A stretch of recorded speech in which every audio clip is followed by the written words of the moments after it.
बड़ी खबर एक और आपको बता दें, एसआईआर पर तो फिलहाल सरकार विपक्ष के बीच में सीज फायर हो गया है, लेकिन समाजवादी पार्टी के सांसद रामगोपाल यादव ने सरकार पर अटैक किया। रामगोपाल यादव ने कहा कि एसआईआर सत्ता में बने रहने के तिकड़म का नतीजा है।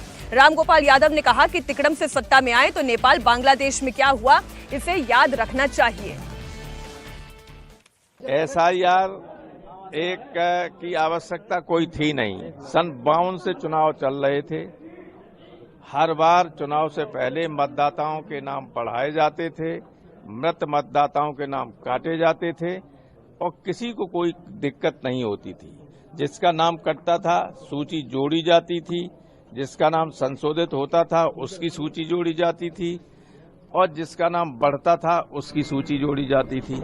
एक सतत प्रक्रिया थी और कोई गड़बड़ घोटाला नहीं था। 14 से पहले क्या एसआईआर हुई थी? 14 हुई, प्रधानमंत्री मोदी जी बने। अब उन्हें क्या दिक्कत हो गई थी जो ये सब कराना पड़ा?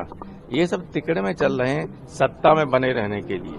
मैंने ऑल पार्टी मीटिंग में भी कहा था कि अगर सामान्य तरीके से वोट के जरिए से कोई सत्ता में आता है तो उसका कोई विरोध नहीं करता है, लेकिन असामान्य तरीके से 3 तिकड़म से आता है तो उसका लोगों ने रिजल्ट देखा है नेपाल और बांग्लादेश में। इसलिए इतिहास से लोगों को सीखना चाहिए।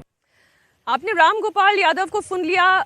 किसी भी तरीके का वाद विवाद हो हमेशा नेपाल और बांग्लादेश की याद दिला दी जाती है।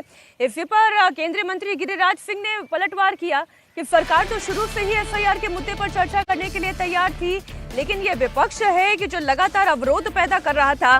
केंद्रीय मंत्री गिरिराज सिंह ने विपक्ष पर अटैक किया। विपक्ष को चर्चा कम, हंगामा करना ज्यादा पसंद है।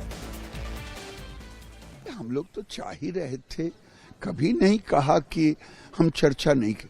उनको चर्चा कम करना था, हल्ला ज्यादा करना था, लोकसभा को डिस्टर्ब करना था। सरकार शुरू से कह रही है चर्चा मांगो, चर्चा दूंगा, तो हम तो तैयार थे। जब जनता की ओर से उन पर थपेड़ा लगा तो वो भी मान गए। तो एसआईआर के ऊपर जो ये हंगामा बीते 2 दिनों से चल रहा है, इसमें सीज फायर तो आरती जी दिखाई दे रहा है। ये समझ में आ रहा है कि एसआईआर को लेकर एक दिन निश्चित हो गया है, लेकिन ये जो अभी रामगोपाल यादव कह रहे थे उस पर मेरा ध्यान अटकता है। जब भी कोई विवाद होता है, वोट चोरी के बाद चाहे वो राहुल गांधी करते हैं तब भी वो नेपाल की तरफ जेन ज़ी का इशारा करने लगते हैं। रामगोपाल यादव को भी नेपाल और बांग्लादेश याद आने लगता है।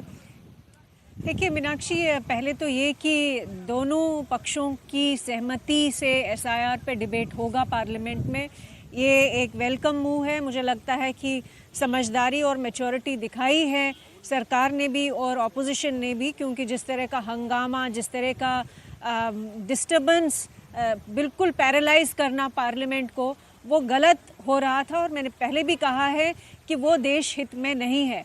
एसआईआर के बारे में ट्रांसपेरेंसी, बहुत सारे सवाल जो है, जो वैलिड सवाल है, जो इनवैलिड सवाल है, सारे सवालों पे बहस होनी चाहिए पार्लियामेंट में। लेकिन कोई ये धमकी दे कि जब भी एसआईआर की बात हो या डिबेट की बात हो, ये धमकी दे कि कुछ भी हुआ तो नेपाल जैसी सिचुएशन खड़ी हो सकती है, बांग्लादेश जैसी खड़ी हो सकती है सिचुएशन, मुझे लगता है कि ये धमकियां हैं और इनको भी कहीं ना कहीं सीरियसली लेना चाहिए कि आखिर किस वजह से ये कहा जा रहा है। क्या कोई ताकतें हैं जो भारत की अंदर की जो सिक्योरिटी है या अंदर का जो माहौल है उसको ख़राब करना चाहता है, और किस कारण से ख़राब करना चाहता है? क्या ऐसी कोई ताकतें हैं कि जो बांग्लादेश में हुआ या नेपाल में हुआ, जो हिंसा हुई और जो तख्ता पलट वाली बातें हुई वहाँ पे, क्या यहाँ पे भी ऐसे कोई लोग हैं जो इसमें विश्वास रखते हैं? मुझे लगता है बहुत ही दुर्भाग्य होगा अगर ये देश उस तरफ जाएगा और सहमति के साथ। ये जो डर पैदा करने की कोशिश होती है ना अवधेश, ये विपक्ष बार बार करता है। कभी उन्हें नेपाल याद आ जाता है, कभी बांग्लादेश याद आ जाता है। ये चुनाव सुधार की प्रक्रिया है, स्पेशल इंटेंसिव रिवीजन चुनाव सुधार की प्रक्रिया है, मतदाताओं को जोड़ने की प्रक्रिया है। लेकिन चाहे आप अखिलेश यादव को सुन ले, चाहे आप राहुल गांधी को सुन ले, प्रियंका गांधी को सुन ले, ममता बनर्जी को सुन ले, सबकी राय एक जैसी दिखाई देती है, शब्द अलग अलग हो सकते हैं। ये विरोधियों का एक नया पर्चा है कि सरकार वोट चोरी करके अपनी सत्ता बनाए रखना चाहती है। देखिए, इसमें मुझे तो कोई हैरत नहीं लग रही है। मुझे लगता है भारत के इतिहास में इतना अविश्वसनीय डिस्क्रेडिटेड विपक्ष मैंने कभी जीवन में नहीं देखा है। इतना अदूरदर्शी विपक्ष मैंने कभी देखा नहीं है जो पिछले कुछ समय से चल रहा है। मैं दोनों का उत्तर दूंगा, लेकिन जैसे राहुल गांधी का जो सिंड्रोम इस समय भारत की पॉलिटिक्स में आ गया है, Rahul Gandhi model of politics जो सिंड्रोम है, उसके शिकार तेजस्वी यादव और आरजेडी हो गई थी और उसके परिणाम वहाँ दिखाई पड़े थे।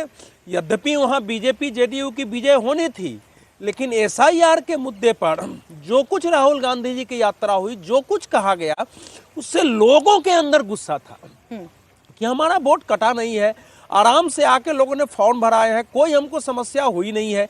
और ये आदमी इतना बड़ा नेता हो के ऐसे कह रहा है।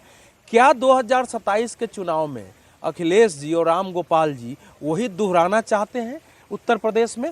क्योंकि उस सिंड्रोम का यही परिणाम आना है। मैं ये बोल के जा रहा हूं, लोगों को लगेगा जिस राहुल गांधी के जो सिंड्रोम है पॉलिटिक्स में, वो आत्मविनाश का सिंड्रोम सेकेंड बार पर आते हैं।